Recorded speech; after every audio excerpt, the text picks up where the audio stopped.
আমার গাড়িটি কাদায় আটকে গেছে, এখন কোন শক্তিশালী গাড়ি আমার গাড়িটিকে তুলতে পারবে? প্রথমে শুরু করছি সাইকেল দিয়ে। 2 নম্বরে আছে মোটরসাইকেল, ওইটাকে আমার গাড়িকে তুলতে পারবে? চলো দেখি।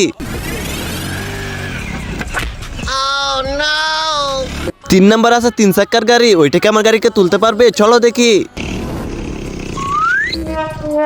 4 নম্বর আছে সুজুকি মারুতি, ওইটাকে হুন্ডা সিটিকে কাদা থেকে বের করে হিরো হতে পারবে? চলো দেখি। ও নো, সুজুকি মারুতি তো একেবারে হেগে দিছে। সর্বশেষ নম্বর আছে ট্রাক্টর, চলো দেখি। এক সাইডে আছে দুধ, অন্য সাইডে আছে মদ, তুমি কোনটা খাবে? যদি তুমি দুধ খাও তাহলে ভিডিওতে একটা লাইক করে চ্যানেলটি সাবস্ক্রাইব করে যাও। এইভাবে লাইক সাবস্ক্রাইব করে শেয়ার বাটনে চাপ দিয়ে ধরে রাখলে সুন্দর একটা জাদু হয়ে যাবে। যদি তোমার মোবাইলে একবার না হয় তাহলে 2-3 বার চেষ্টা করে দেখো। চলো দেখি ট্রাক্টর তুলতে পারি কিনা।